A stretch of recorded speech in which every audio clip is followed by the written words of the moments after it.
Hello student, my name is Nitin और आज मैं आपके लिए लेके आया हूँ चैप्टर इलेक्ट्रिसिटी का कंप्लीट एनसीईआरटी का सोल्यूशन। तो जैसा कि मैंने आप लोगों से प्रॉमिस किया था कि मैं एनसीईआरटी का सोल्यूशन करवाऊंगा सारा, तो आज की वीडियो इसी के ऊपर रहेगी। तो प्लीज़ वीडियो को स्टार्ट से लेके एंड तक ज़रूर देखिए। और जो स्टूडेंट इस चैनल के ऊपर फर्स्ट टाइम आए हैं तो प्लीज़ चैनल को सब्सक्राइब कीजिए, वीडियो अच्छी लगे तो लाइक कीजिए और शेयर ज़रूर कीजिए, ठीक है। तो थैंक यू सो मच। आज का लेक्चर स्टार्ट करते हैं। तो आज के लेक्चर के अंदर फर्स्ट क्वेश्चन आपकी स्क्रीन के ऊपर है। फर्स्ट क्वेश्चन के अंदर क्या कहता है, a piece of wire of resistance R is cut into 5 equal parts, these part are then connect in the parallel if the equivalent resistance of this combination is R by 25, then find the ratio R by R dash.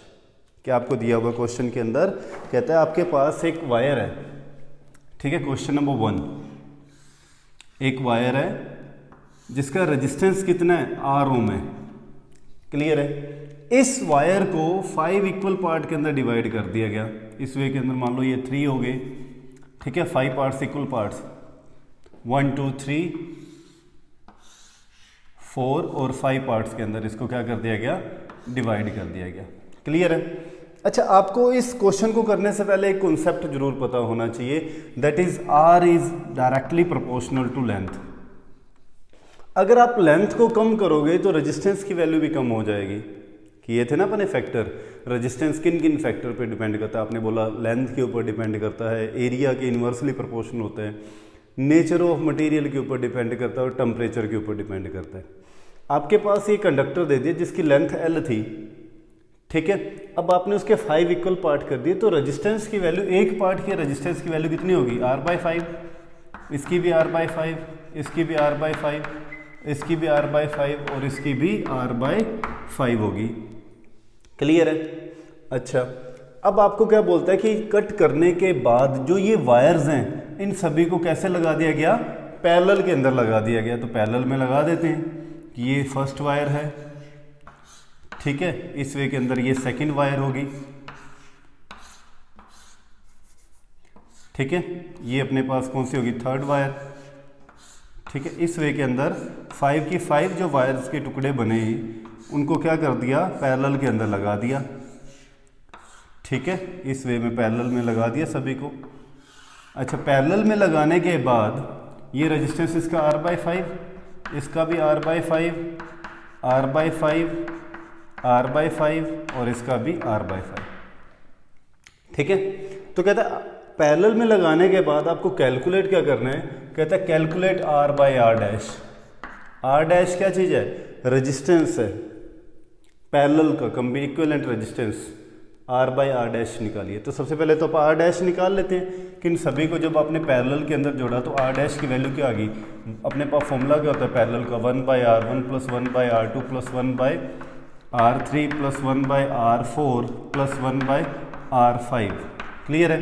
तो 1/R1 की value कितनी होगी, R/5, R2 की value भी R/5, R3 की value भी R/5, R4 की value भी R/5 एंड R5 की value same as it is R/5। तो ये रिवर्स होकर क्या बन जाएगा, 1/R1 = ये बन गया 5/R, क्लियर है ये बात।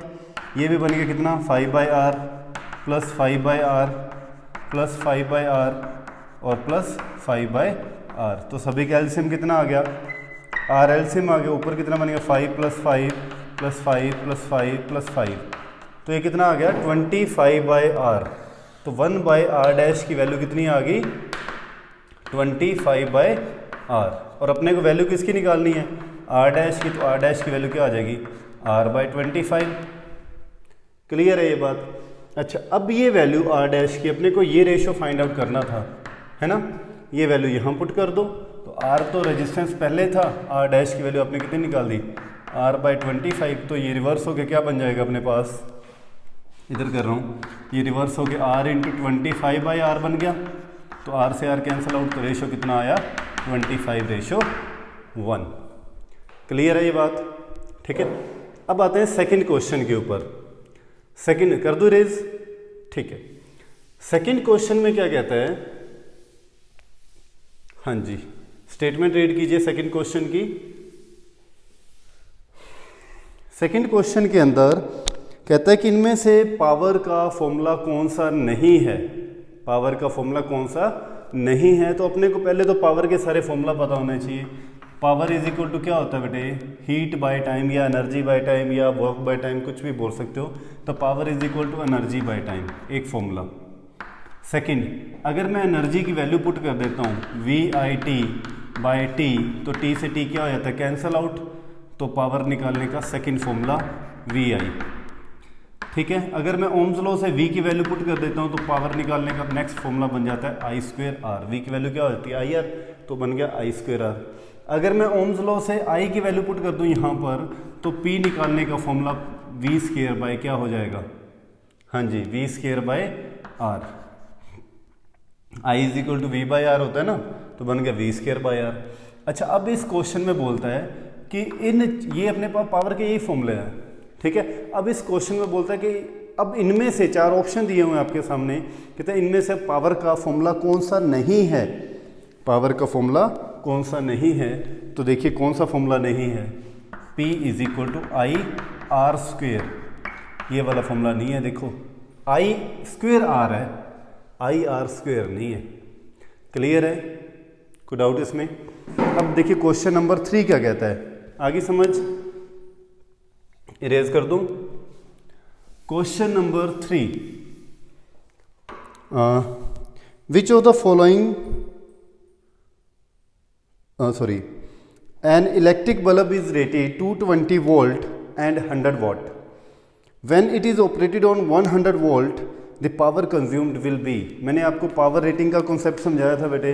पावर रेटिंग का मतलब क्या है, कहता है एक बल्ब है जिसकी पावर कितनी है, 100 वोल्ट का बल्ब है, और उसको कितनी वोल्टेज पे ऑपरेट किया जाता है, 220 वोल्ट पे ऑपरेट करते हैं।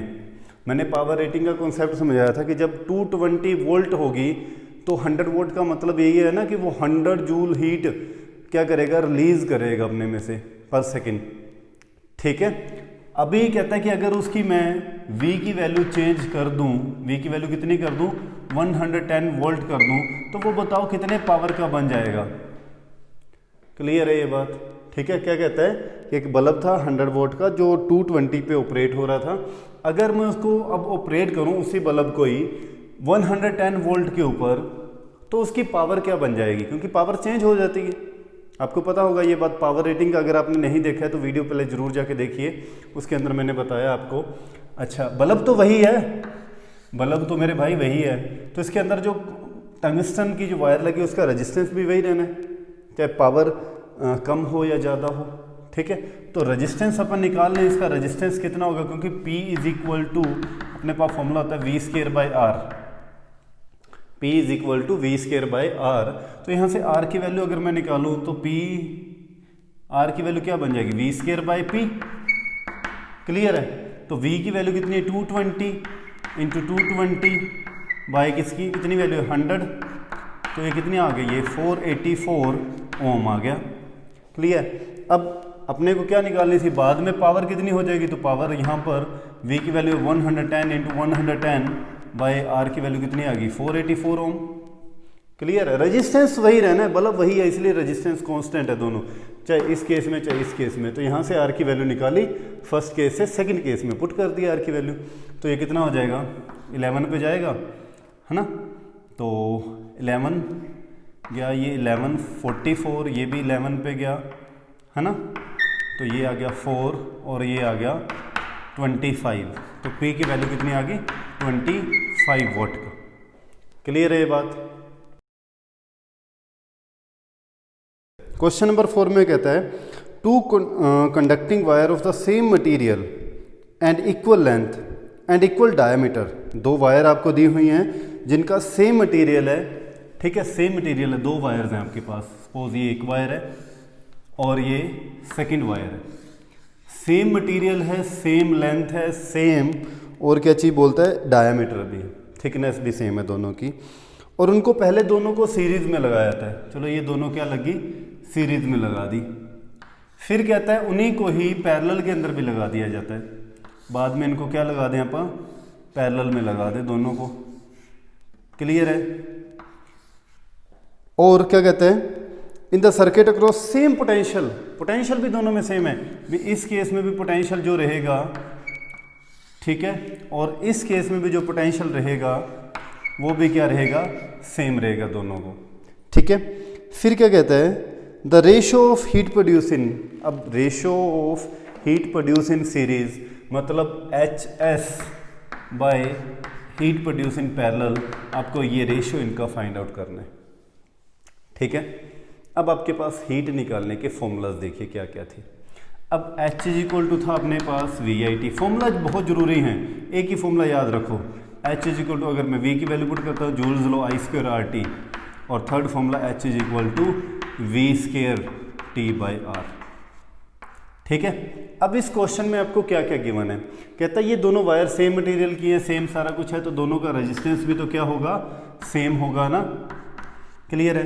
रेजिस्टेंस बोलेगा क्योंकि पैरेलल के अंदर और सीरीज में करंट सेम रहता है, पैरेलल में करंट डिफरेंट हो जाता है, इसलिए आप करंट वाला कॉन्सेप्ट नहीं लेते, करंट वाला कॉन्सेप्ट नहीं लेंगे तो मतलब आप ये वाले दोनों फॉर्मूले नहीं लगाएंगे, आप इस फॉर्मूला के ऊपर चलेंगे, सारी बात इसी के ऊपर करेंगे, ठीक है। रेजिस्टेंस दिया हुआ है आपको, मैंने सपोज कर लिया R है, V भी दोनों का सेम है, इसलिए मैंने जो जो चीज़ें सेम है वही ली हैं, T भी दोनों के केस में क्या है, सेम ही रहेगा, टाइम पीरियड भी, ठीक है। तो हीट निकालने के लिए, सीरीज के अंदर हीट निकालने का फॉर्मूला क्या रहेगा, HS is equal to V² T/R, इस R की वैल्यू कितनी होगी, सीरीज के केस में 2R हो जाएगी, R प्लस R कितना हो जाएगा, 2R हो जाएगा, ठीक है, क्लियर है ये बात। तो इसको आप बोलते हैं इक्वेशन नंबर 1। सीरीज में ना ये भी R ओम का, ये भी R ओम का, तो ये कितना हो गया, 2 ओम का R हो गया, ठीक है, R प्लस R कितना हो गया, 2R हो गया। पैरेलल के अंदर HP की वैल्यू क्या आएगी, V² T/R, अब R पैरेलल में R लगे हुए हैं, तो HP के अंदर इक्विवेलेंट रेजिस्टेंस RP निकालने का मैंने आपको फॉर्मूला बताया था, multi by addition R/R plus R/R, तो यहाँ से इसका भी इक्विवेलेंट रेजिस्टेंस कितना आ गया, R²/2R, तो R से R कैंसिल आउट, तो RP की वैल्यू कितनी आ गई यहाँ पर अपने पास, R/2, क्लियर है। इस RP की वैल्यू यहाँ पुट कर दो, R/2, तो 2 ऊपर चला जाएगा इस वे के अंदर, क्लियर है ये बात। HP की वैल्यू भी अपने पास आ गई, HS की वैल्यू भी अपने पास आ गई, ठीक है। बस एक ही चीज़ ध्यान रखनी है, रेजिस्टेंस सीरीज में लगे हुए तो रेजिस्टेंस कितना हो गया, 2R हो गया, बस फॉर्मूला तो यही रहना है, V की वैल्यू भी सेम है, T की वैल्यू, बस R चेंज हो रहा है सीरीज और पैरेलल में, है ना। तो सीरीज में R की वैल्यू कितनी होगी, 2R, पैरेलल में इनकी R की वैल्यू कितनी होगी, R/2, तो 2 पर चला गया, हीट निकल गई पैरेलल की भी, क्लियर है। अब इनका रेशो निकालना है, तो HS/HP यहाँ वैल्यू पुट कर दो, HS/HP, तो क्या आ जाएगा, V² T/2R, और अपॉन में ये लिखोगे तो रिवर्स हो जाएगा ना, ये कितना हो जाएगा, हाँ जी, R ऊपर चला जाएगा और 2V² T नीचे आ जाएगा, तो V² T से V² T कैंसिल, R से R कैंसिल आउट, तो क्या आ गया ये रेशो, 1:4 आ गया, क्लियर है। कितना बच गया, ये 1/4 बच गया ना, तो 1/4 को आप क्या लिख सकते हो, 1:4, क्लियर है ये बात, ठीक है। अच्छा, अब क्वेश्चन नंबर 5 की बात करते हैं, ठीक है। क्वेश्चन नंबर 5 में क्या कहता है आपके लिए, कहता है how is voltmeter connect in the circuit to measure the potential difference between 2 points. ये बातें तो कई बार मैंने ड्यूरिंग वीडियो भी बनाई थी, बताई थी आपको कि वोल्ट मीटर को हमेशा पैरेलल के अंदर लगाया जाता है। एक इलेक्ट्रिक सर्किट के अंदर वोल्ट मीटर को देखो हमेशा कहाँ लगाया गया, पैरेलल के अंदर लगाया जाता है। रीज़न क्या होता है, बिकॉज इसका जो रेजिस्टेंस होता है वोल्ट मीटर का वो काफ़ी ज़्यादा होता है, because volt meter has high resistance, clear है ये बात, ठीक है। अच्छा, अब आते हैं क्वेश्चन नंबर 6 के ऊपर, इरेज कर दूं तो ये लिखते जाना बेटे, साथ साथ नोट्स बनाते जाना। वोल्ट मीटर क्यों लगाया जाता है, पैरेलल में लगाया जाता है क्योंकि उसका रेजिस्टेंस क्या होता है, हाई होता है। Volt meter always connect in parallel because of high resistance, ठीक है। क्वेश्चन नंबर 6, क्वेश्चन नंबर 6 और बच्चों को सबसे मुश्किल लगने वाला क्वेश्चन, लेकिन है बिल्कुल आसान, ठीक है। क्वेश्चन नंबर 6 में कहता है a copper wire has diameter 0.5 mm, diameter 0.5 mm। After that क्या कहता है, और रजिस्टिविटी कितनी है, resistivity 1.6 × 10⁻⁴ 10 raised to power -8 ohm meter. ठीक है, आफ्टर दैट क्या कह रहा है, what will be the length of the wire to make the resistance 10 ohm. R की वैल्यू आपको दे दी 10 ओम और लेंथ ऑफ वायर कितनी होगी। और इसी के साथ ही एक और क्वेश्चन भी है, how much does the resistance change if the diameter is double. अगर डायमीटर को डबल कर देंगे तो रेजिस्टेंस के ऊपर क्या इफेक्ट पड़ेगा। ठीक है, तो पहले अपन लेंथ निकाल लेते हैं, फिर डायमीटर के कॉन्सेप्ट के ऊपर आते हैं। तो लेंथ के केस में देखिए अपने को एल निकालना है, तो अपने पास फॉर्मूला क्या होता है, सबसे पहले तो अपने को फॉर्मूला सेट करो। ठीक है, तो R इज इक्वल टू होता है rho L by A. R is equal to rho L by A, या आप बोल दें अपन कि rho is equal to R A by L. ये भी फॉर्मूला था। एल निकालना है तो एल का सबसे पहले तो अपने को फॉर्मूला सेट करना पड़ेगा। तो एल का यहाँ से फॉर्मूला क्या बन जाएगा, यहीं से बना देते हैं। चलो, rho is equal to R A by L. तो एल निकालने के लिए फॉर्मूला बन गया आर ए बाय रो।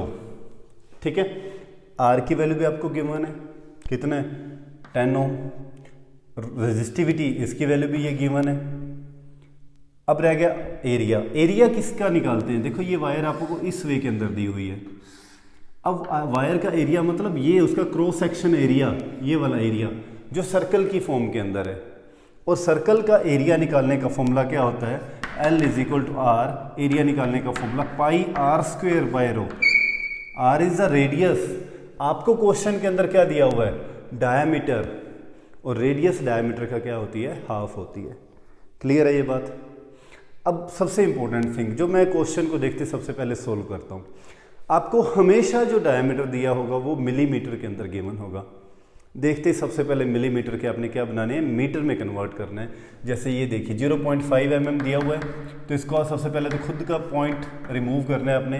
तो 5/10 मिलीमीटर बन गया ना।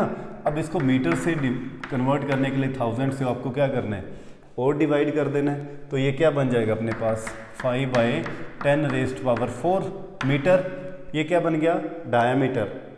अब आपको चाहिए क्या था, रेडियस। तो रेडियस क्या हो जाएगी, R is equal to diameter का हाफ 5/2, और ये 10 साथ में इधर जाएगी तो 10 रेज़्ड टू पावर -4 लिख दूँ मैं इसको।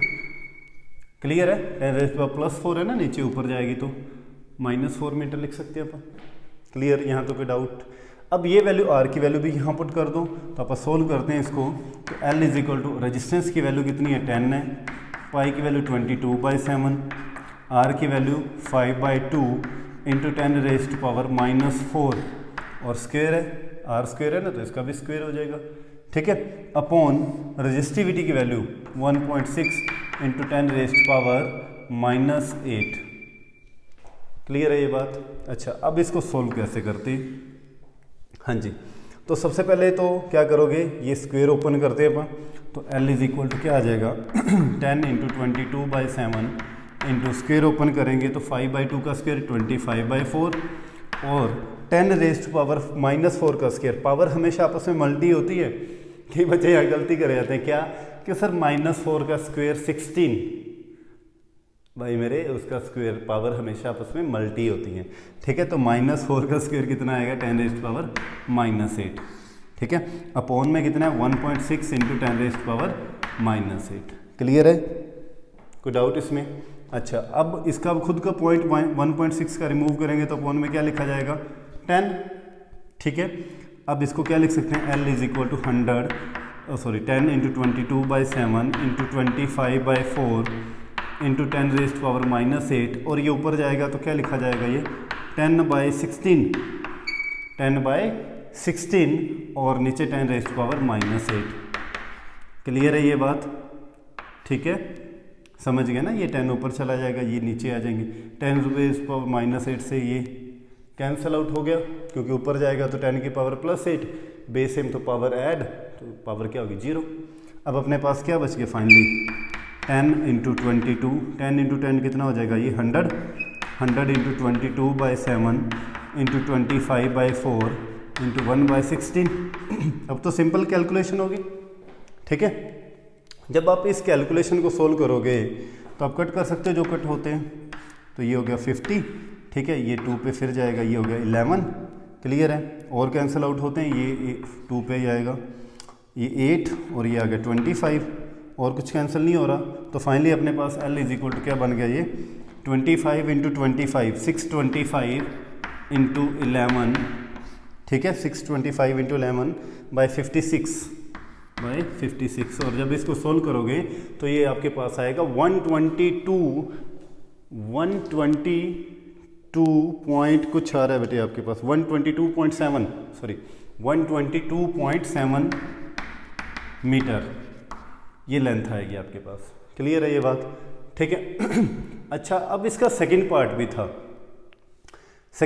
था, राइट कर लीजिए ये, मैं अब सेकंड पार्ट पे आता हूँ, कर दो रेज। अच्छा, सेकंड पार्ट क्या था कि डायमीटर को अगर मैं डबल कर दूं तो रेजिस्टेंस के ऊपर क्या इफेक्ट पड़ेगा। तो सपोज कर लेते हैं पहले डायमीटर D था, डायमीटर कितना था D था, ठीक है, क्लियर है। अच्छा, रेजिस्टिविटी कितनी थी, रो थी, रेजिस्टिविटी रो थी, लेंथ थी L, रेजिस्टेंस था R, रेजिस्टेंस, ये कॉन्सेप्ट समझना क्योंकि इससे रिलेटेड बड़े क्वेश्चन आएंगे, ये क्वेश्चन नहीं ऐसे और भी बहुत सारे इसके ऊपर क्वेश्चन पूछेगा वो, ठीक है। तो अपने पास R इज इक्वल टू क्या होता है, रो L बाई ए, क्लियर है। इसको मैं इक्वेशन नंबर 1 बोल देता हूँ, ठीक है। अब एरिया निकालने का फॉर्मूला क्या होता है, एरिया निकालने का फॉर्मूला होता है पाई आर स्क्वेयर, तो R is equal to rho L by pi. अब R क्या होता है, डायमीटर का हाफ, D/2 स्क्वेयर, क्लियर है। इसको मैं क्या लिखूं, रो L by pi D square by 4, ठीक है, 4 ऊपर जाएगा तो R इज इक्वल टू क्या आ गया, रो L by pi D square, और 4 ऊपर गया तो 4 मल्टी में, ठीक है। तो यहाँ से मैं वैल्यू निकाल लूँ किसकी, रो L by pi D square की वैल्यू कितनी आ गई, R/4, ठीक है। मैं इसको इक्वेशन नंबर 2 बोल देता हूँ। यहाँ तक कोई डाउट, ठीक है। अब गर्मी बहुत अभी आज, ठीक है। अब इसने क्या बोला था कि डायमीटर को मैं क्या कर दूँ, डबल कर दूँ, ठीक है। पहली कंडीशन ये समझना सारी एक एक चीज़, मैंने क्या बोला, पहले डायमीटर D था, रजिस्टिविटी रो थी, L उतनी थी, रेजिस्टेंस R था, तो इस केस में रो L by pi D square की वैल्यू कितनी आ गई, R/4। अब कहता है डायमीटर को मैं डबल कर दूँ, डायमीटर को कितना कर दूं, डबल कर दूं, मतलब 2D कर दूं, ठीक है। बाकी सारा कुछ सेम ही है, सिर्फ उसने डायमीटर को डबल किया है। रेजिस्टिविटी अब भी कितनी है, रो है, L अभी भी L है, मतलब समझ गए, लेंथ अभी भी L ही है, ठीक है। अच्छा, अब रेजिस्टेंस कितना होगा, रेजिस्टेंस होता है क्या, रो L बाई ए, ठीक है। अब एरिया निकालते हैं, तो R is equal to rho L by, area निकालने का फॉर्मूला पाई आर स्क्वायर। अब डायमीटर अगर ये है तो R की वैल्यू क्या होती है, डायमीटर का हाफ, तो डायमीटर की वैल्यू रेडियस की वैल्यू कितनी आ गई, D, तो यहाँ पर क्या होता है पाई आर स्क्वायर, तो पाई आर स्क्वायर मतलब पाई D स्क्वायर, समझ में आई ये बात। अच्छा, रो L by pi D square की वैल्यू ऑलरेडी अपन ये निकाल चुके हैं ना, तो फ्रॉम इक्वेशन 2 तो R इज इक्वल टू किसके इक्वल आ गया, R/4 के, R डैश बोलते इसको, नया रेजिस्टेंस जो R डैश इस किसके इक्वल आ गया, R/4 के। इसका मतलब जो पहले रेजिस्टेंस आपको दिया हुआ था उसका 1/4 हो जाएगा जब आपने डायमीटर को क्या किया, डबल किया। When diameter is double then the resistance become 1/4, clear है, क्योंकि आपने ये फॉर्मूला भी पढ़ा था, R is inversely proportional to area. इसको इंक्रीज करोगे तो ऑब्वियसली ये डिक्रीज हो जाएगा, इसको आपने डबल किया तो ये 4 टाइम्स क्या हो जाएगा, डिक्रीज हो जाएगा, 1/4 हो जाएगा। क्लियर है ये बात, ठीक है, राइट कर लीजिए। क्वेश्चन नंबर 7 के अंदर क्या कहता है, the value of current I flowing in a given resistor of the corresponding value of the potential difference V across the resistor R given below. आपको एक टेबल दी हुई है इस क्वेश्चन के अंदर, I की कुछ वैल्यू है, I की वैल्यू कितनी है, टेबल बनी हुई है I वर्सेस V की, ठीक है। तो ये I की वैल्यू 0.5, उस टाइम Y की वैल्यू है, सॉरी V की वैल्यू 1.6, आफ्टर दैट 1.0 और V की वैल्यू है 3.4, 2.0, V की वैल्यू आ जाती है 6.7, ठीक है, 3.0 और आगे 10.2, आफ्टर दैट 4.0 और 13.2 इस वे के अंदर, ठीक है। और आपको करना है कि इस क्वेश्चन में कहता है एक V वर्सेस I का ग्राफ प्लॉट कीजिए और कैलकुलेट द रेजिस्टेंस, ठीक है। V वर्सेस I का ग्राफ प्लॉट करते हैं, ठीक है। इस तरफ V ले लेते हैं, ठीक है, वोल्ट के अंदर, और इस तरफ I करंट ले लेते हैं, ठीक है, एम्पियर के अंदर। एम्पियर में गिवन है ना ये करंट, ठीक है, एम्पियर में गिवन है। तो आपको पता है we know that V directly proportional to होता है I के, तो आपको क्या मिलेगी, एक स्ट्रेट लाइन मिलेगी, ठीक है। और ये स्ट्रेट लाइन किसको रिप्रेजेंट करती होती है, करंट की रेजिस्टेंस की वैल्यू को, ठीक है। अच्छा, जब V की वैल्यू, इस तरफ आप टेबल बना लेना ग्राफ पेपर के ऊपर, इस तरह से आपको पता है, ठीक है। इस तरफ V की वोल्टेज चल रही है, ठीक है, 2 ओम, 4 ओम, 6 ओम, 8 ओम, 10 ओम, 12 ओम।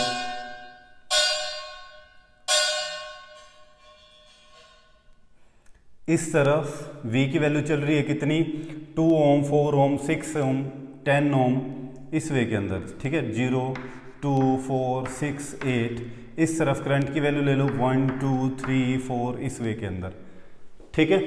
तो जब V की वैल्यू 1.6 थी तो करंट कितना था, 0.5 था। 1.6 आपको पता होगा, ये तो उस टाइम 0.5, मतलब इस वे के अंदर पॉइंट मिलते जाएंगे आपको अलग अलग, तो क्या बनेगी, एक स्ट्रेट लाइन आएगी। क्लियर है। अब आपको वैल्यू किसकी निकालनी है, रेजिस्टेंस की वैल्यू निकालनी है। तो resistance R is equal to क्या होता है, V by I। R is equal to क्या होता है, V बाई I। तो अब आपको V की वैल्यू अगर यहाँ पर पोटेंशियल कितना था, पोटेंशियल में जो चेंज आया 10.2 माइनस कोई भी एक वैल्यू और ले लेते हैं, 3.4 ले लेते हैं।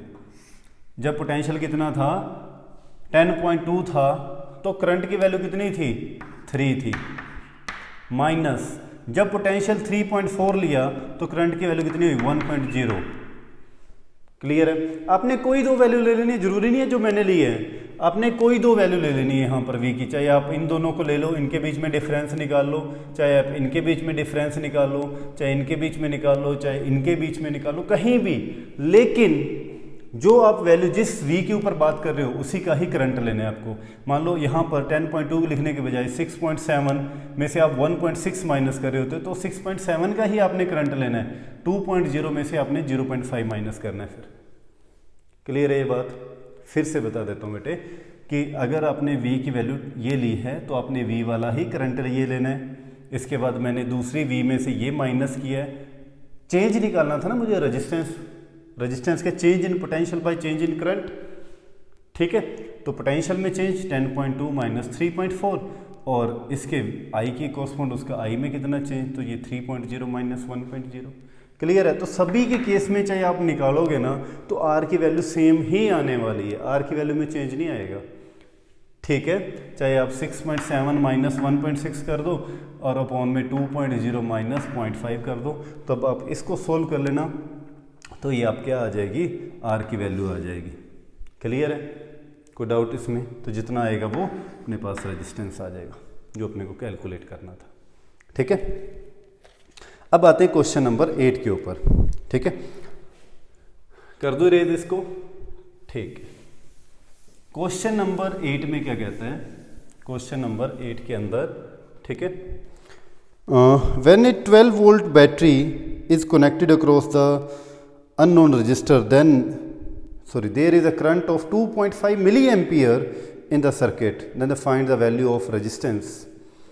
V की वैल्यू, पोटेंशियल V की वैल्यू आपको कितनी दे दी, 12 वोल्ट। क्वेश्चन नंबर 8 कर रहे हैं हम, ठीक है। और I की वैल्यू कितनी दे दी आपको, 2.5 मिली एम्पियर, ये ध्यान रखो बस, मिली एम्पियर। और R की वैल्यू निकालनी है आपको। तो सबसे पहला काम आपका मिली एम्पियर को एम्पियर में कन्वर्ट करना। तो इस खुद का पहले तो इसका तो डेसिमल रिमूव किया तो अपॉन में 10, मिली एम्पियर को एम्पियर में कन्वर्ट करोगे तो 1000 से और डिवाइड करना पड़ेगा आपको, ठीक है। तो ये कितना आ जाएगा, 25/10⁻⁴। तो इसको आप लिख सकते हो ऐसे कि 25 × 10⁻⁻⁴ एम्पियर। क्लियर है, पावर ऊपर जाएगी तो माइनस में। अब आपको R की वैल्यू निकालनी थी तो from Ohm's law V is equal to क्या होता है, IR। तो R इज इक्वल टू क्या आ जाएगा, V बाय I। ठीक है, V की वैल्यू कितनी है 12 और I की वैल्यू कितनी है 25 इंटू 10⁻⁻⁴। ठीक है, अच्छा इस -4 को मैं ऊपर लेके जाऊंगा तो 10⁻, ऐसे लिख सकता हूं इसको मैं, क्लियर है, ऐसे लिख सकता हूं ना, एक पावर ये 10⁻⁴ का मैंने ऊपर गई तो +4 और उसका ब्रेकडाउन करके मैंने 10 की पावर 1 और 10 की पावर 3 लिख दी, क्योंकि बेस सेम तो पावर ऐड ही हो जाने, क्योंकि मुझे ये 25 वाला कॉन्सेप्ट खत्म करना था। ठीक है, तो ऊपर क्या बन गया ये 120 है ना, और इंटू 10⁻³ बाय 25। अब 120 को 25 से क्या कर दो, डिवाइड कर दो, तो कितना आएगा ये 4। ठीक है, और 8 इंटू 10⁻³ ओम। क्लियर है, 4.8 इंटू 10⁻³ ओम, ये अपने पास क्या निकल गया, रेजिस्टेंस की वैल्यू फाइंड आउट होगी। क्लियर है। अच्छा, अब आते हैं क्वेश्चन नंबर 9 के ऊपर। ठीक है, क्वेश्चन नंबर 9 क्या कहता है, a battery of 9 volt is connected in series with a resistance. आपको रेजिस्टेंस दे दिए जिसकी रेजिस्टेंस है 0.2 ओम, 0.3 ओम, 0.4 ओम, 0.5 और 12 ओम। रेजिस्टेंस R1 की वैल्यू आपको कितनी दी थी, 0.2 ओम, 0.2 ओम का है, सेकेंड 0.3 ओम, नेक्स्ट R3 की वैल्यू 0.4 ओम, 0.4 ओम, R4 की वैल्यू 0.5 ओम है ना, और लास्ट R6 की वैल्यू 12 ओम, R5 की वैल्यू 12 ओम। 5 ही है ना, 0.2, 0.3, 0.4, 0.5 और 12 ओम। ठीक है, अब इनके साथ क्या कहता है, एक बैटरी लगा दी, सभी को कैसे लगाया हुआ है, सभी को सीरीज में लगाया हुआ, सारे रजिस्टर सीरीज में है, और इन सीरीज के अंदर ही एक बैटरी लगा दी 9 वोल्ट की।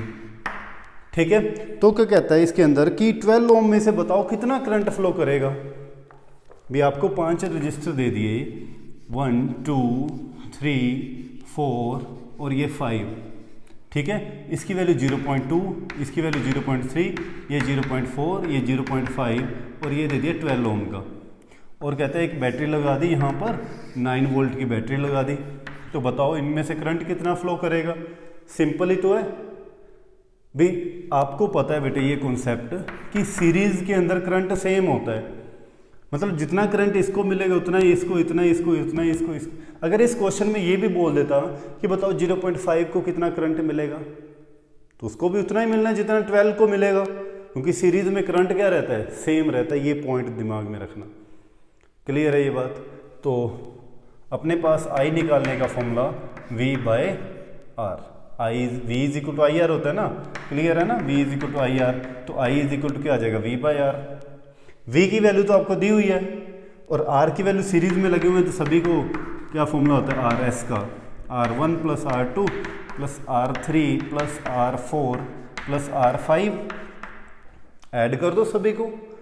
ठीक है, तो RS की वैल्यू कितनी आ गई, 0.2 प्लस 0.3 प्लस 0.4 प्लस 0.5 और प्लस 12, तो ये कितना बन जाएगा 13 ऐड कर दें आप इनको, तो RS की वैल्यू आ जाती है अपने पास ये 13 कितना बनेगा 5 9 4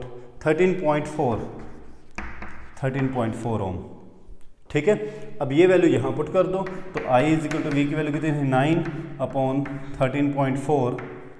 ठीक है, अब पॉइंट इसका रिमूव करोगे तो I is equal to 9/132/34 upon में क्या लिखा जाएगा 10, और ये 10 ऊपर जाएगा तो मल्टी में 10/134, तो ये आ जाएगा 90/134, तो ये आ जाएगा 0 पॉइंट समथिंग आ जाएगा आपके पास। ठीक है, तो ये 0 पॉइंट कितना आ जाता है अपने पास 0.67 एम्पियर करंट आ जाता है।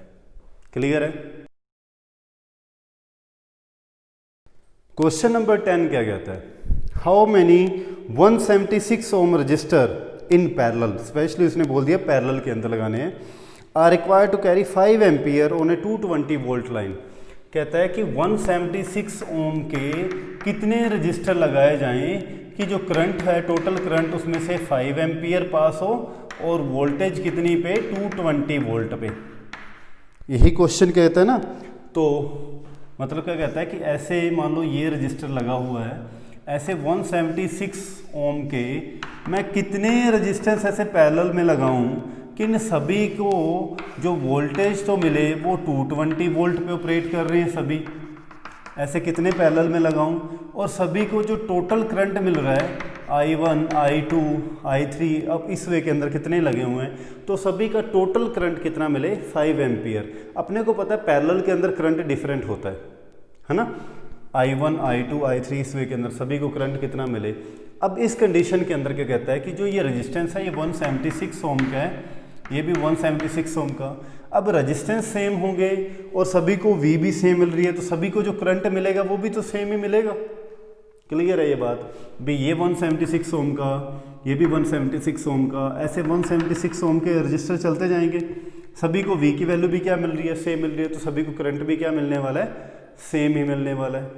ठीक है। वैसे करंट क्या होता है, सभी पैरेलल में क्या होता है, डिफरेंट होता है। लेकिन अगर रेजिस्टेंस की वैल्यू सेम हो सभी के लिए तो आई की वैल्यू भी सभी के केस में क्या बन जाती है, फिर सेम ही बनती है। ठीक है। अलग अलग रजिस्टर के लिए अलग अलग करंट होता है। मान लो यहीं पे होता 5 ओम और यहाँ होता 3 ओम, तो इन दोनों को अलग अलग करंट मिलता, फिर सेम नहीं मिलता। लेकिन अगर यहाँ भी जैसे 176 है, यहाँ भी 176 है, तो इनको करंट जो मिलने वाला है वो सेम मिलने वाला है। क्लियर है ये बात। अच्छा, अपन मान लेते हैं n रजिस्टर लगे हुए हैं।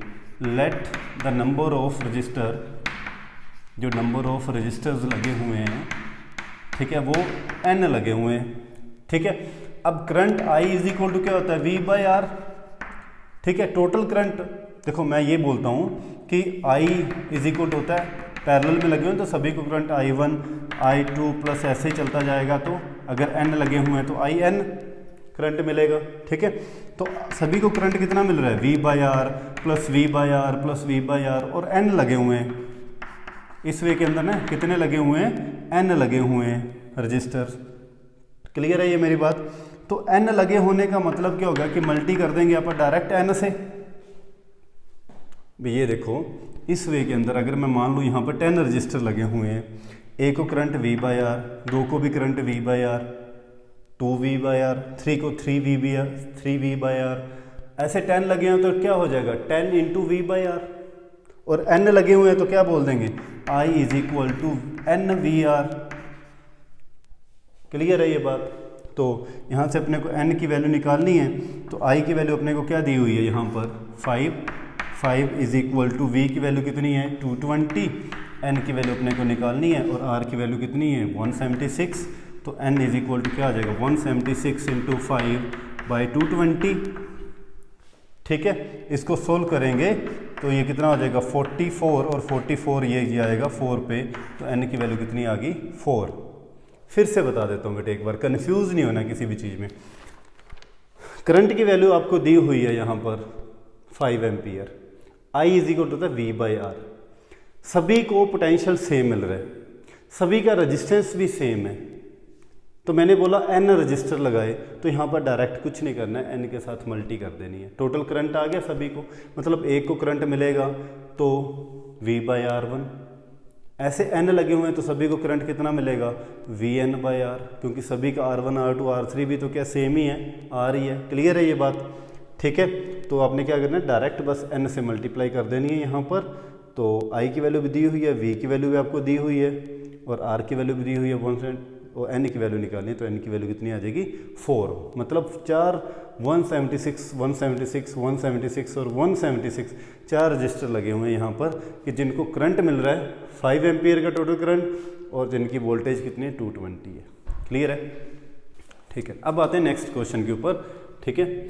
नेक्स्ट क्वेश्चन क्या है, क्वेश्चन नंबर 11। क्वेश्चन नंबर 11 के अंदर हाँ जी क्या कहता है, how would you connect these resistor each of resistance 6 ohm so that the combination has a resistance of 9 ohm and 4 ohm. इस क्वेश्चन को समझना। अपने पास देखो कितने ही ओम का रजिस्टर दिए हों, अपने को सर्किट को समझना है। देखो या तो आप तीन रेजिस्टेंस दिए हुए हैं यहाँ पर 6 ओम के। देखो मैं आपको एक चीज़ समझाता हूँ, आपको R1 R2 R3 तीनों इक्वली दिए हुए हैं, कितने 6 ओम के हैं, ठीक है। तो अब देखो कैसे आंसर, मैं आपको आज एक सर्किट बताने वाला हूँ, 4-5 सर्किट हैं जिनके अंदर से एनी 2 सर्किट के अंदर आपका आंसर छिपा हुआ है, ठीक है। वो सर्किट क्या है कि या तो ये तीनों रजिस्टर सीरीज में लगे होते हैं। क्वेश्चन में पूछा गया कि कैसे लगे हों कि आंसर अपने को 9 ओम मिले या फिर 4 ओम मिले। आंसर क्या मिले, फर्स्ट का एक आंसर मिले आपको 9 ओम और दूसरा आंसर मिले 4 ओम। मैं इन तीनों को कैसे कनेक्ट करूं कि मुझे आंसर 9 ओम मिले और दूसरा आंसर मिले 4 ओम का। तो कनेक्ट करने के मेथड बताओ, या तो तीनों सीरीज में लगे होंगे, ठीक है, या फिर क्या होंगे तीनों पैरेलल में लगे होंगे। एक एक चीज़ को समझ आए ना सर्किट को, फिर इस क्वेश्चन पे आएंगे। मैं आपको सर्किट या तो इस वे के अंदर या तो तीनों सीरीज में या तीनों क्या हो जाएंगे पैरेलल में, या फिर 2 सीरीज में और 1 पैरेलल में उनके, क्लियर है, ठीक है, या फिर 1 सीरीज में 2 पैरेलल में, ठीक है, आई बात समझ में, क्लियर है। या फिर इसको आप इस वे में भी कर सकते हो कि पहले दोनों क्या हो जाएंगे पैरेलल में हो, ठीक है, और बाद वाला क्या हो सीरीज में हो, इस वे में। मतलब आपके पास ये टोटल सिर्फ 5 ही सर्किट हैं। इन 5 सर्किट में से किसी 2 सर्किट के अंदर आपका आंसर छिपा हुआ है, ठीक है। तो देखिए कौन कौन से वो सर्किट हो सकते हैं। सीरीज वाले, अगर मैं यहाँ पर 6 6 6 को सीरीज में लगाऊं तो 18 आ जाएगा। सीरीज में तो आप डायरेक्ट ऐड कर सकते हो, तो कितना बनेगा 18 ओम का, लेकिन अपने को 18 ओम तो चाहिए नहीं, तो इसका मतलब सीरीज में तो लगे नहीं होंगे ये, ठीक है। अब पैरेलल वाले पे आते हैं। तीनों में पैरेलल में लगाएंगे तो अपने पास फॉर्मूला होता है पैरेलल का 1/Rp 1/R1 + 1/R2 + 1/R3 1/6, तो 6 एलसीएम आ गया, तो ऊपर कितना बनेगा 1 + 1 + 1 कितना हो गया ये 1/Rp इज इक्वल टू आ गया 3/6, 3/6 मतलब 1/2, और Rp की वैल्यू क्या आ गई 2। लेकिन अपने को तो आंसर चाहिए नहीं, अपने को तो 9 और 4 ओम चाहिए, तो मतलब ये सर्किट भी नहीं है, ठीक है। अब आते हैं थर्ड सर्किट पे कि 2 सीरीज में लगे हुए हैं और 1 पैरेलल में है, मतलब 6 6 और ये 6, 2 सीरीज में लगे हुए हैं, तो इनका रेजिस्टेंस कितना हो गया 12। इस वे के अंदर बन गया ना ये 12, और 12 के पैरेलल के अंदर क्या आ गया 6 आ गया, ये 12 और इसके पैरेलल में 6। अब इन दोनों को सोल्व करेंगे तो अपने पास आरपी निकालने का फॉर्मूला मल्टी बाय एडिशन, तो ये कितना आ गया 12 6 84/18, तो 82 हो गया, ठीक है। हाँ जी 82 और ये 18 और ये कैंसिल आउट हो गया किसके ऊपर 4 के ऊपर, ठीक है। यहाँ पर 72 आएगा सर, ये 72, ठीक है। तो ये कितना आया 4, ठीक है, तो अपने को चाहिए था 4, क्लियर है ये बात, ठीक है। तो मतलब एक सर्किट तो ये आ गया कि अगर आप 2 को सीरीज में लगाओगे 1 को पैरेलल में लगाओगे तो कितना आएगा आंसर, ये बनेगा सर्किट, ठीक है। तो आंसर अपने को एक मिल गया। अब अच्छा, अब दूसरे के ऊपर बात करते हैं। इस केस के अंदर ये 6 और ये 6, ये दोनों आपस में क्या है पैरेलल में, तो पैरेलल में करने का फॉर्मूला मल्टी बाय एडिशन, तो 36/12, ये कितना आ गया 3 ओम। मतलब इन दोनों को सोल्व किया तो ये 6 ओम तो ऑलरेडी था, ये कितना आ गया 3 ओम, तो 3 और 6 कितना हो गया 9 ओम आंसर। मतलब आपका जो आंसर छिपा हुआ था वो एक तो इस सर्किट के अंदर छिपा हुआ था और एक इस सर्किट में छिपा हुआ था, क्लियर है। और अगर इसमें भी नहीं आता फिर इसमें रख के करके देखते हैं अपन। तो इन 5 में से किसी 2 सर्किट के अंदर आपके आंसर मिलेंगे आपको, ठीक है। आपने फेयर पे सिर्फ ये 2 सर्किट ही बनाने हैं, बाकी सारे आपने अपने रफ के ऊपर करके देखने हैं। मैंने आपको इसलिए सारे समझाए हैं ताकि और भी कोई कॉन्सेप्ट बन जाए तो आप इस वे के अंदर इनको कनेक्ट कर सकते हो, इससे बाहर कोई सर्किट नहीं है। क्लियर हो गई ये बात, ठीक है। नेक्स्ट क्वेश्चन पे आते हैं। अब क्वेश्चन नंबर 12, ठीक है। क्वेश्चन नंबर 12 क्या कहता है, हाँ जी, क्वेश्चन नंबर 12 कहता है several electrical bulb design to be use on a 220 volt electric supply line are rated 10 watt, how many lamp can be connected in parallel one another across the two wires of a 220 volt line if the maximum current जो उनमें से पास हो रहा हो वो 5 ampere हो। ठीक है, तो कहता है बल्ब लगा हुआ है 10 वोल्ट का, ऐसे मैं कितने बल्ब लगाऊं पैरेलल के अंदर। जैसे अपन ने पहले रजिस्टर वाला क्वेश्चन आया था ना, सेम वही क्वेश्चन है, लेकिन इसमें अब पावर का कॉन्सेप्ट आ गया। कहता है मैं ऐसे 10-10 वोल्ट के कितने बल्ब लगाऊं, पावर कितनी 10 वोल्ट के कितने बल्ब पैरेलल के अंदर लगाऊं कि इनके अंदर से जो करंट पास हो वो कितना हो, आई की वैल्यू हो 5 एम्पियर और वी की वैल्यू कितनी हो 220 वोल्ट हो। ऐसे कितने बल्ब लगाऊं मैं? क्लियर है ये बात? अच्छा, अब देखो करंट 5 एम्पियर ही पास करना चाहिए, तो अपने को फॉर्मूला होता है P = VI, तो I = P/V। 10-10 वोल्ट के कितने बल्ब पैरेलल में, अपने को पता है करंट सेम है, सॉरी करंट डिफरेंट होता है, V की वैल्यू सेम होती है। अब यहाँ पर देखो सभी के अंदर करंट की वैल्यू क्या जाएगी, सेम जाएगी, क्योंकि सभी की पावर क्या है, सेम है, तो करंट भी सभी को क्या मिलेगा, सेम मिलेगा। जैसे मैंने पहले भी आपको बताया था कि अगर रेजिस्टेंस की वैल्यू सभी की सेम हो जाती है तो पैरेलल में करंट की वैल्यू भी सेम हो जाती है। ठीक है, तो मैंने क्या बोला, सपोज कर लेते हैं let the number of bulbs are n, the number of bulb जो लगे हुए हैं वो n लगे हुए हैं, तो एक को करंट इतना मिल रहा है तो सभी को कितना मिल रहेगा, तो n के साथ डायरेक्ट मल्टीप्लाई कर दो, NP/V। आपको क्या निकालना है, n की वैल्यू निकालनी है, तो n = क्या आ जाएगा, I × V/P, ये हो जाएगा I × V/P, फॉर्मूला सेट हो गया। अब वैल्यू पुट कर दो, I की वैल्यू कितनी है, I 5 है, V की वैल्यू कितनी है 220 है, पावर कितनी है 10 है, तो n की वैल्यू कितनी आ गई 110 बल्ब हो गए।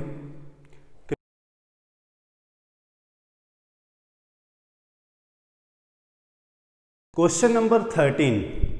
A hot plate of an electric oven connected to a 220 volt line has two resistance coil A and B, each of resistance 26 ohm। कहता है कि अपने पास जो दो रेजिस्टेंस कोयल हैं A और B, जिनका रेजिस्टेंस कितना है R1, A का भी कितना है रेजिस्टेंस RA बोल देते हैं, ये भी 20 ओम की है, और सेकंड B का भी रेजिस्टेंस कितना है, वो भी 20 ओम की है। कहता है कि दोनों को सेपरेट रखा गया, फिर दोनों को सीरीज में लगाया गया, फिर दोनों को पैरेलल में लगाते हैं। पहले का मतलब क्या है कि एक को अलग रखा गया, इनको अलग अलग, ठीक है। फिर सेकंड केस में इन दोनों को सीरीज में लगाया गया, थर्ड केस में फिर इनको क्या कर दिया गया, पैरेलल के अंदर लगा दिया गया, ठीक है। अब कहता है इन तीनों केसेस के अंदर करंट की वैल्यू बताइए कितनी होगी। सिंपल है, ये 20 ओम का, ये भी 20 ओम, ये 20 ओम, 24 ओम, ये भी 24 ओम, ये 24, ये भी 24। आई की वैल्यू निकालनी है, वी की वैल्यू 220 वोल्ट दिया हुआ है क्वेश्चन के अंदर, है ना। वी की वैल्यू 220, तो आई की वैल्यू पहले तो अपन इस केस के अंदर निकालते हैं।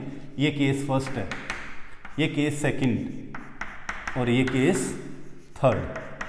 तो केस फर्स्ट के अंदर आई इज इक्वल टू क्या आ जाएगा, वी बाई आर। वी कितना है 220, आई की वैल्यू कितनी है 24, ठीक है। तो आई की वैल्यू 24 है, तो ये कितना हो जाएगा 12, और ये आ गया 110, ठीक है, क्लियर है। अच्छा, फिर जाएगा ये कितना आ गया, 4 3 ज़ा 12, 4 2 ज़ा 8, 25, 10, 4 2 ज़ा 8, 3 0 नहीं जा रहा, 4 पे नहीं जाएगा, क्या बात होगी पांडे जी। फिर से लगाते हैं, तो I is equal to V by R. V कितना है 220 और आर कितना है 24, ठीक है। तो करते हैं 12, 1 1 0, ठीक है। तो ये जो है 6 और ये 2 5 ज़ा 10, ठीक है, 1025, तो ये आ गया 55/6 एम्पियर। इसको करंट मिलेगा फर्स्ट को, सेकंड को भी तो उतना ही मिलेगा, 24 ओम का है, तो इसको भी इतना ही करंट मिलेगा, ठीक है। समझ में आई ये बात। केस सेकंड के अंदर, केस सेकंड जब ये दोनों सीरीज में हो गए, तो सीरीज का फॉर्मूला टोटल रेजिस्टेंस कितना हो गया, R1 + R2 होता है, तो 24 + 24 कितना हो गया 48 ओम हो गया, है ना, 48 8 ओम। तो ये वैल्यू यहाँ पुट कर दो, सिंपल, कुछ नहीं है, बस हर तीनों केसेस में आर की वैल्यू चेंज हो रही है, बाकी सारा कुछ वही है ना। तो आर आई की वैल्यू आपको निकालनी है, वी की वैल्यू 220 और आर की वैल्यू कितनी आ गई 48। इसको सोल्व कर लेना, ठीक है। थर्ड केस के अंदर अब आर की वैल्यू कितनी है, दोनों पैरेलल में है, तो पैरेलल का फॉर्मूला 24 × 24 / 24 + 24, ये कितना आ जाएगा, जो भी आया अपॉन में 48। थोड़ा सा कष्ट आप अपने आप कर लेना, ये मल्टी करना, ये आपके पास क्या आ जाएगी, आर की वैल्यू आ गई। अब आपको क्या निकालनी थी, आई की वैल्यू निकालनी, तो आई = 220 V/R होता है ना, आई = V/R। तो इस केस में भी 220 और आर की वैल्यू जो यहाँ पर आपने निकाली है 48 ऊपर मल्टी में चला जाएगा, इन दोनों की जो मल्टी होगी वो यहाँ नीचे आ जाएगी और इसको सोल्व कर लेना, तो वो एम्पियर के अंदर करंट मिल जाएगा। ये अपने पास I1 आ गया, ये I2 आ जाएगा और ये I3 आ जाएगा। क्लियर होगी ये बात। Question number 14, compare the power used in the 2 ohm resistor in each of the following circuit. और अपने को सर्किट क्या दिया हुआ है, कहता है ये 1 ओम फर्स्ट सर्किट है, ये 1 ओम का रजिस्टर है, ये 2 ओम का रजिस्टर है और इनको सप्लाई दी जाती है, दोनों को 6 वोल्ट की सप्लाई दी गई है इस वो ओम के अंदर। ये 1 ओम का है, ये 2 ओम का है और ये 6 वोल्ट की सप्लाई है। और अपने को पावर इसके क्रॉस निकालनी है, 2 ओम के क्रॉस, इसकी पावर कितनी रहेगी। तो सिंपल सा कॉन्सेप्ट है, P = क्या होता है, VI। अपने को पता है सीरीज में करंट सेम रहेगा, जो करंट इसको मिलेगा वही करंट इसको मिलेगा। पावर निकालने के लिए अपने को सबसे पहले V की वैल्यू तो 6 दी हुई है, I की वैल्यू निकालनी पड़ेगी, ठीक है। तो I की वैल्यू के लिए I = होता है V/R, तो V की वैल्यू तो 6 है, R की वैल्यू यहाँ से कितनी हो जाएगी सीरीज़ में, तो सीरीज़ में 1 + 2 कितना हो जाएगा 3, तो करंट कितना मिल रहा है 2 एम्पियर। तो ये 2 वैल्यू यहाँ पुट कर दूंगा तो पावर कितनी आ गई 8 वोल्ट। फर्स्ट केस में इस रेजिस्टेंस वाला जो डिवाइस है, 2 ओम रेजिस्टेंस वाला डिवाइस है, इसकी पावर कितनी है 8 वोल्ट का ये, ठीक है। अब सेकंड केस के अंदर देखिए, सेकंड सर्किट में कहता है कि एक 12 ओम का है और एक 2 ओम का है और इनको दोनों को सप्लाई दी जा रही है, अब 4 वोल्ट दी जा रही है, 4 वोल्ट। अब ये 2 ओम का, ये 12 ओम का, इस केस में बताइए पावर कितनी होगी। तो सेकंड केस में देखिए फॉर्मूला वही रहना है, P = VI। तो अब अपने को पता है पैरेलल के अंदर करंट डिफरेंट होता है, इसको I1 करंट मिलेगा, इसको I2 करंट मिलेगा। तो I2 निकालने का फॉर्मूला क्या होता है, V/R2, यही तो होता है।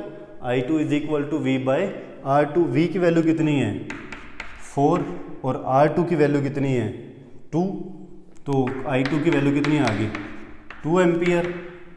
अब इसके अंदर करंट जा रहा है 2 एम्पियर, वोल्टेज इसको मिल रही है क्योंकि पैरेलल में वोल्टेज तो सेम रहेगी 4, तो 4 क्या हो गया 4 × 2, तो इस केस में पावर कितनी आ गई 8 वोल्ट। क्लियर है। क्वेश्चन नंबर 15, क्वेश्चन नंबर 15 देखिए, क्वेश्चन नंबर 15 क्या कहता है, हाँ जी, 2 लैंप पावर कितनी दी हुई है 100 watt at 220 volt and the other 60 volt at 220 volt are connected in parallel. कहता है 2 बल्ब हैं, एक की पावर है 100 वोल्ट का और दूसरा बल्ब है जिसकी पावर है 60 वोल्ट की, और दोनों को पैरेलल के अंदर कनेक्ट किया गया कितनी वोल्टेज के साथ 220 वोल्टेज के साथ, 220 वोल्ट के साथ। ये 100 वोल्ट का, ये 60 वोल्ट का, इनको ऐसे कनेक्ट कर दिया गया, ठीक है।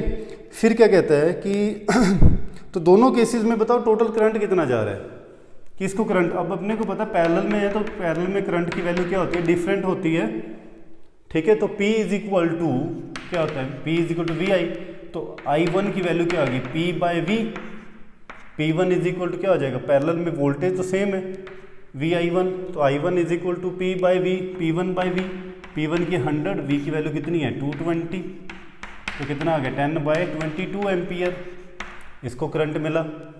सेकंड वाले को करंट कितना मिला, तो आप बोलेंगे पावर 2, V तो उसको भी V मिल रही है, पैरेलल में पोटेंशियल सेम रहेगा, करंट कितना हो गया I2, तो I2 की वैल्यू क्या आ जाएगी P2/V, P2 कितना है 60 और V कितना है 220, तो आ गया 6/22। अब इस अपने को बताना था कि टोटल करंट कितना मिल रहा है इन दोनों को, तो टोटल करंट I = क्या होगा I1 + I2, तो I1 मतलब 6/22 10/22 और 6/22, एलसीएम आ गए 22, ऊपर आ गए 16/22, टोटल करंट मिल गया। ठीक है, क्वेश्चन नंबर 16 के अंदर क्या कहता है, which use more energy, which use more energy. 220 watt TV है एक जिसको 1 घंटा चलाया जाता है, और एक टोस्टर है 1200 वाट का जिसको 10 मिनट चलाया जाता है, और बोलता है कि दोनों में से एनर्जी कौन ज़्यादा कंज्यूम कर रहा है। तो पावर इज इक्वल टू 250 वाट, एक ही पावर ये है, टाइम कितना दिया चलाया, कितनी देर चलाया था, 1 आवर। ठीक है, ये टीवी है, ये कौन है, टीवी भाई साहब हैं ये। और टोस्टर का पावर कितना है, टोस्टर का पावर है 1200 वाट। ठीक है, उसे कितने चलाया जाता है, 10 मिनट चलाया जाता है। तो दोनों में से बताना है कि एनर्जी कौन ज़्यादा कंज्यूम करेगा। तो एनर्जी निकालने का फॉर्मूला क्या होता है, power into time. Power is equal to क्या होता है, एनर्जी बाय टाइम। तो एनर्जी इज इक्वल टू क्या आ जाएगा, पावर इनटू टाइम। क्लियर है ये बात। अच्छा, मैंने आपको ये बताया था कि ये कमर्शियल जो यूनिट होता है एनर्जी का, ये हमेशा किलोवाट आवर के अंदर होता है। तो आपको पावर कभी भी वॉट के अंदर गिवन हो तो सबसे पहले आपका काम होता है कि उसको किलोवाट में कन्वर्ट करना। ठीक है, तो जैसे ये 250 है तो किलोवाट में कन्वर्ट करने के लिए आपको क्या करना पड़ेगा, 1000 से डिवाइड करना पड़ेगा। ठीक है, समझ में आई। तो ये कितना हो गया, 1/4 किलोवाट बन गया, 1/4 किलोवाट। अब यहाँ वैल्यू पुट कर दो, पावर की वैल्यू कितनी है, 1/4, टाइम कितना है, 1 आवर, तो ये आ गया 1/4। तो 1/4 को करेंगे तो 0.25 किलोवाट एनर्जी जो ये कंज्यूम करेगा टीवी। अब इधर इसकी बात करते हैं, तो इधर भी पावर वोट में गिवन है तो इसको किलोवाट में कन्वर्ट करेंगे। तो 1000 से डिवाइड किया तो 12 बाय क्या आ गया, 10 किलोवाट। अब एनर्जी यहाँ भी निकालनी, तो energy is equal to power into time. तो पावर आ गई 10/10, टाइम कितना, 10 मिनट है, और मिनट मैंने बोला अभी यूनिट के अकॉर्डिंग चलना है, किलोवाट आवर के अंदर, तो मिनट को आवर्स में कन्वर्ट करना है। तो 10 मिनट के जब आप बनाओगे तो 60 से आपको क्या करना पड़ेगा, डिवाइड। तो ये कितना आ जाएगा, 5, और ये आ गया 2, तो एनर्जी आ गई 2/10 मतलब 0.20 किलोवाट आवर। अब इसकी वैल्यू आई है 0.20 और इसकी वैल्यू आई 0.25, तो इसका मतलब क्या हुआ कि जो टीवी भाई साहब हैं ये ज़्यादा एनर्जी कंज्यूम कर रहे हैं, कितनी, 0.05। ठीक है, क्लियर है। अच्छा, नेक्स्ट क्वेश्चन पे आते हैं, क्वेश्चन नंबर, हाँ जी 17, क्वेश्चन नंबर 17। क्वेश्चन नंबर 17 क्या कहता है, एक हीटर है जिसका रेजिस्टेंस कितना है, 8 ओम है। ठीक है, और उसको करंट कितना मिल रहा है, आई इज इक्वल टू मिल रहा है 15 एम्पियर। ठीक है, और कितने टाइम के लिए, टाइम दिया हुआ 2 आवर्स के लिए।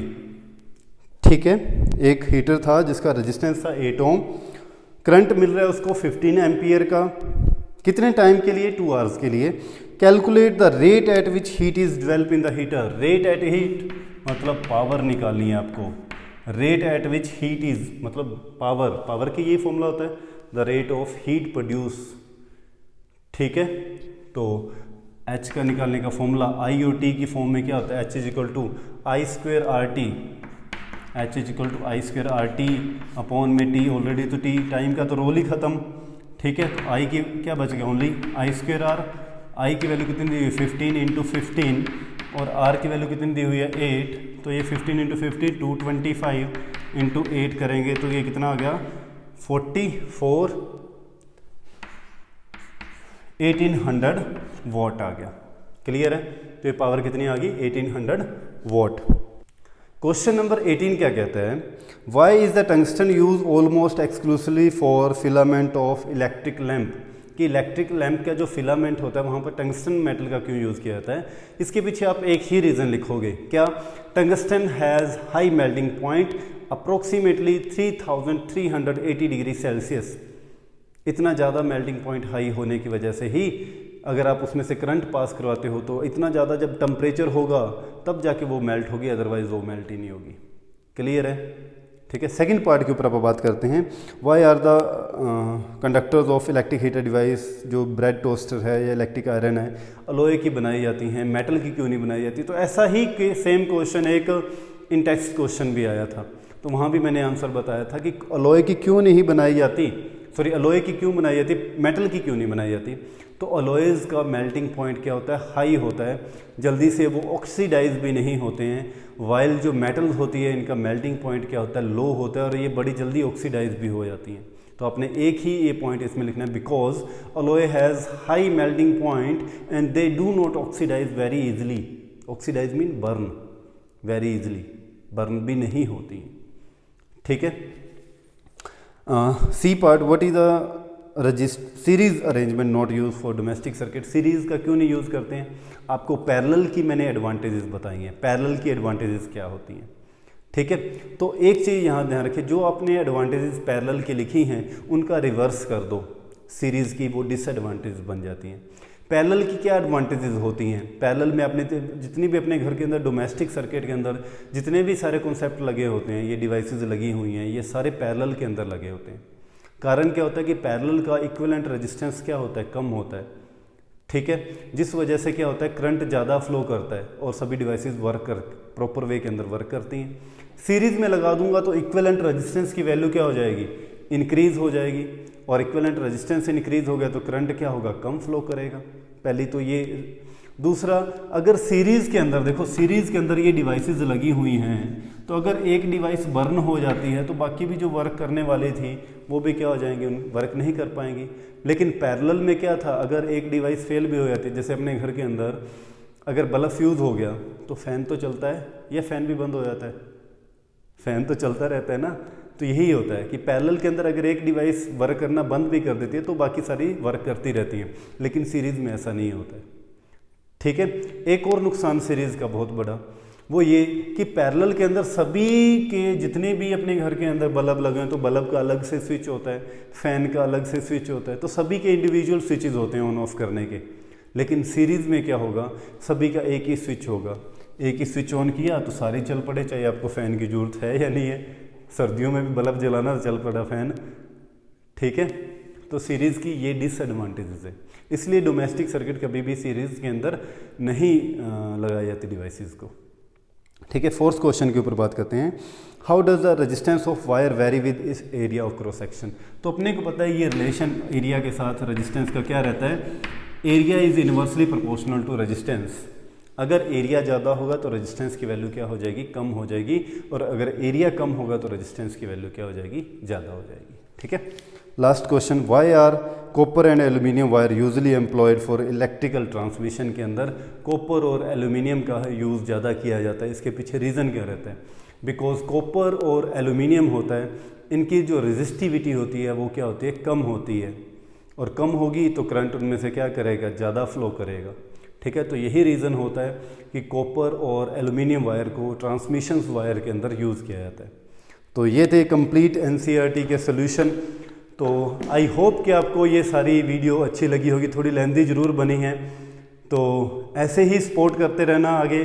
चैनल के ऊपर फर्स्ट टाइम आए हैं तो प्लीज़ चैनल को ज़रूर सब्सक्राइब कीजिए, वीडियो अच्छी लगी हो तो ज़रूर लाइक कीजिए और शेयर कीजिए, और सबसे इम्पोर्टेंट थिंग, अपना ध्यान रखिए। Thank you so much.